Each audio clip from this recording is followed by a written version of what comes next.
Jedziemy do najwyżej położonej miejscowości w Europie na wysokości 2400 metrów o nazwie Użguli.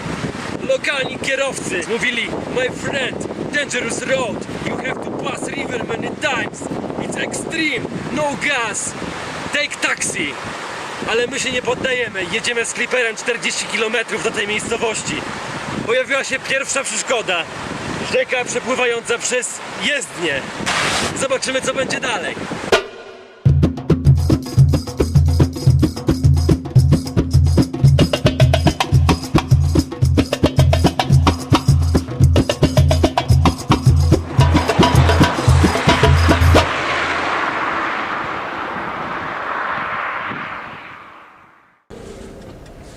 No tutaj droga się trochę rozpada, zapada, ale to wciąż nie jest nic ciężkiego do przejechania. No teraz sytuacja się trochę pogorszyła, droga już jest nieutwardzona, są dziury, ale wciąż nie jest to bardzo trudna droga.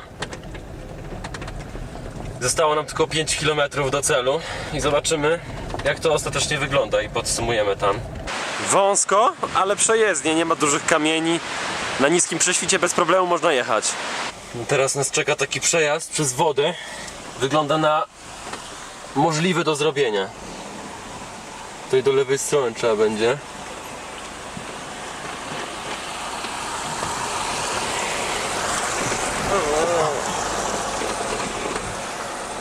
I tutaj lewą stroną polecimy sobie.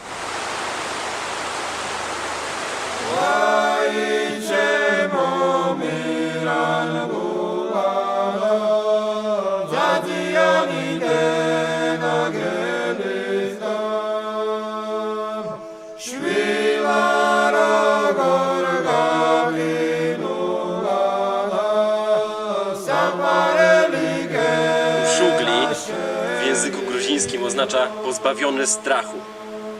I tak też nazywa się ten zespół 5 miejscowości zlokalizowanych w górach u podnóży lodowca, który ma wysokość ponad 5200 metrów. I to jest zarazem najwyżej położone zamieszkałe miejsce w Europie, jeśli Gruzję zaliczać do Europy. I teraz nastąpiła weryfikacja Gruzinów. Otóż pan tak bardzo nagabywał, żeby wziąć taksówkę, żeby tu przyjechać taksówką, bo samochodem nie da rady. Okazało się, że dojazd samochodem osobowym typu Clipper jest zupełnie możliwy. Inny przykład to pani, która próbowała nam sprzedać wino. Zapytaliśmy pani, jakie jest to wino, czy wytrawne, czy słodkie. Ona powiedziała, że nie piła tego wina i nie wie. Okazało się, że było tam napisane, że jest to wino wytrawne. Tymczasem ta pani zaczęła powtarzać, że to wino jest półsłodkie, bo wychwyciła z naszej rozmowy, że chcemy wina półsłodkiego i chciała nam sprzedać coś innego tylko po to, żeby zarobić. Czyli ludzie tutaj nie mają skrupułów i nie są tacy jak w Turcji, wbrew temu, co piszą w Polsce o ludziach w Gruzji, którzy są niby tacy wspaniali. Wcale tak nie jest. Generalnie w Gruzji jest drogo. Ludzie chcą ci wcisnąć każdy kit, żeby sprzedać i zarobić na tobie. I nawet nie powiedzą ci do widzenia po tym. Spędziliśmy dzisiejszą noc w jednym z domów w Użguli. Poczęstowano nas takim posiłkiem. Tutaj akurat jest taka regionalna sól pochodząca z tych gór, która ma specyficzny smak i kolor, nigdy jej nie jedliśmy. Było też coś takiego, taki syrop z przyprawami, ale to nie było za dobre, mocno słone. No i wiadomo, ich placki do tego. Dowiedzieliśmy się oprócz tego kilku rzeczy. Między innymi, że w Gruzini po śmierci członka rodziny są w żałobie przez długi okres ponad roku i chodzą cały czas na czarno w tym okresie. Że te wieże, które tutaj są zbudowane w XI-XII wieku, służyły do obrony i popadają w ruiny. Dowiedzieliśmy się też m.in. tego, że ludzie z regionu Svaneti mają swój indywidualny język, którego nawet uczą się w szkole. I region Abchazja jest od dawna oddzielony od, powiedzmy, reszty Gruzji. Mimo że jest to niby jeden kraj, to tak naprawdę ci ludzie o sobie nic nie wiedzą za bardzo, nie mogą się odwiedzać. Z tego, co mówiła tutaj dziewczynka, to chciałaby tam pojechać, ale no nie może się dostać do tego regionu, nie zna nikogo stamtąd i uważa, że to jest bardzo złe i chciałaby, żeby to się zmieniło, podczas kiedy jej ojciec uważa, że ludzie z Abchazji są bardziej Rosjanami i powinni być odseparowani i nie uważa ich za Gruzinów i część ich narodu. A teraz idziemy na lodowiec.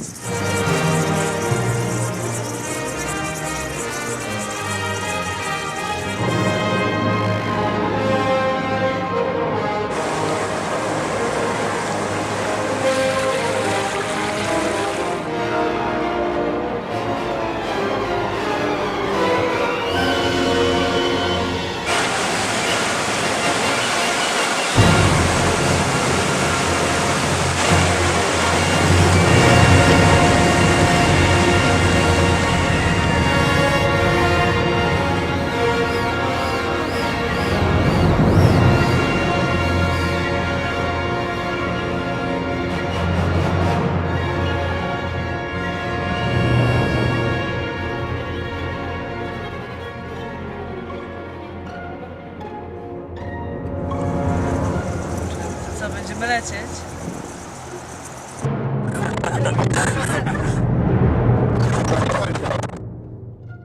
W drodze powrotnej udało się złapać autostop busa pełnego ludzi z Łotwy.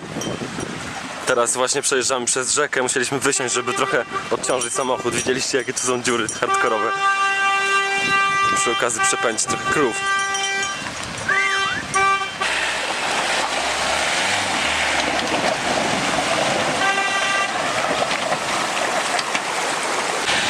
Strasznie się męczy ten samochód tutaj. Aż dym leci z silnika.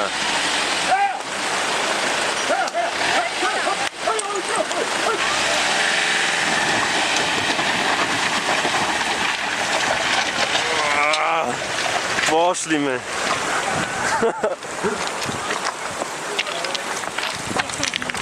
Ciężka droga, ciężka droga. Z drugą stronę też złapaliśmy stopę, ale terenówką, forerunnerem i było o wiele łatwiej.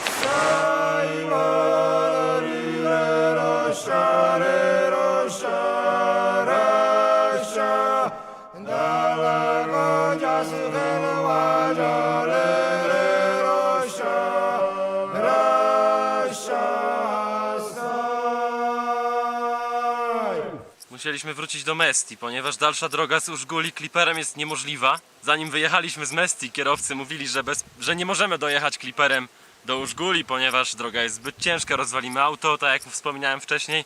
Okazało się, że kłamali, żeby naciągnąć na taksówkę. Z kolei na górze naciągali i mówili, żeby jechać dalej, że nie ma problemu, po to, żeby mnie później w razie czego scholować. Wizytę w Użguli przypieczętowałem obrazem. Możecie zobaczyć ten obraz teraz i możecie też otrzymać jego reprodukcję na mojej stronie. Jeżeli jesteście zainteresowani, to by mnie wsparło w dalszych podróżach, żeby pokazywać wam świat. Tymczasem chcemy zdobyć kolejny szczyt w Mesti. Przeszliśmy już 6 km i droga jest bardzo ciężka. Weszliśmy 1000 metrów pod górę i jest bardzo gorąco i już nie dajemy rady, ale zostały 3 km do celu, żeby zobaczyć panoramę. I musimy to zrobić. I gdybyśmy mieli lepsze auto niż Clipper, moglibyśmy nawet, okazało się, dojechać bardzo blisko pod ten szczyt. Tak jak widzicie tutaj Delika, jedno z moich marzeń życiowych, sobie radzi. Ale my musimy iść pieszo. Także zapraszam was na widoki.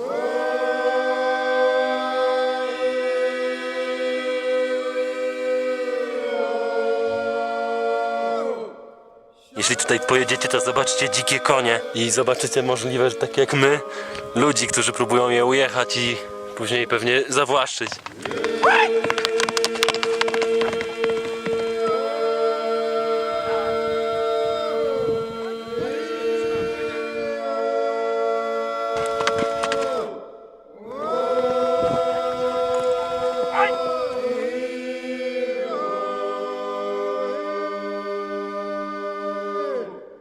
Puścili tego konia z powrotem, reszta koni go wita. On cały spocony, zdenerwowany. Ale wygrał. Koń pozostał dziki, wrócił do swojego stada, a teraz odchodzą do swojego świata wolności, by cieszyć się życiem pośród gór.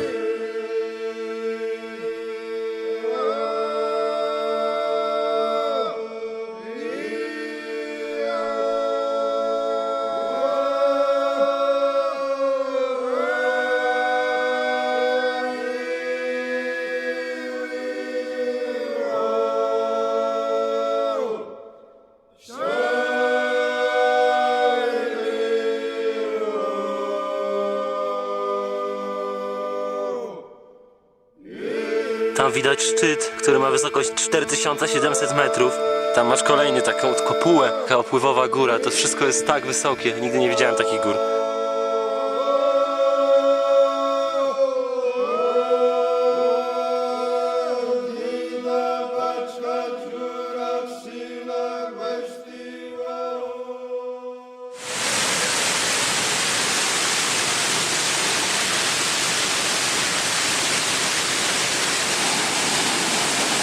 W podróży, jak i w życiu, raz lepiej, raz gorzej. By powrócić z miejsca, które przed chwilą widzieliście. Na szczęście złapaliśmy autostop, który nas zabrał do miejscowości Mestia. Bez tego wracalibyśmy po ciemku w nocy. Ja byłem wykończony tym spacerem aż się z tego wszystkiego pochorowałem i miałem ciężką noc w gorączce. A teraz jesteśmy już w pobliżu dawnej stolicy Gruzji, Kutaisi.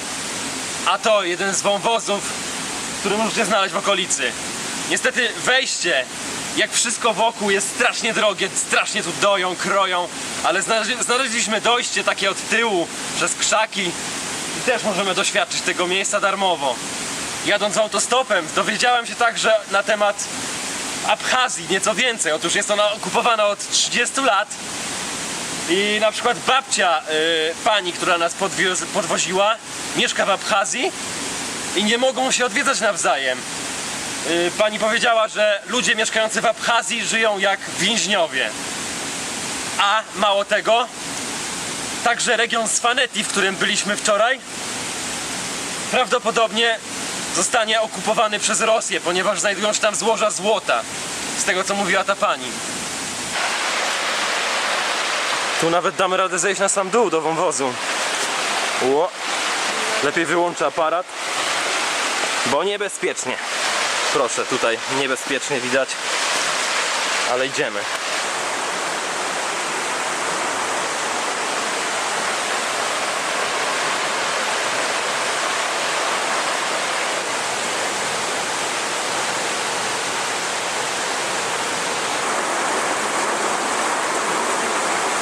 Uwaga, Laura będzie skakała. Laura skacze. Ja ci pomogę później wejść. O, ale sztywno, ojej. Pełno psów bezdomnych, jak w Rumunii. I jeden tutaj właśnie za nami poszedł, one tak wiernie idą za tobą, a później czeka. Czekasz, do niego wrócisz. Wracamy. Laura się trochę boi, ale jest dzielna. Czujesz się, jakby były twoje, one są takie, no idą za tobą wszędzie, poszły za nami do tego wąwozu daleko. One są bezpańskie, ich tu jest mnóstwo. I ciężko z nimi się rozstać później tak naprawdę. Czekały na nas, jak byliśmy w wąwozie, z pół godziny te psy.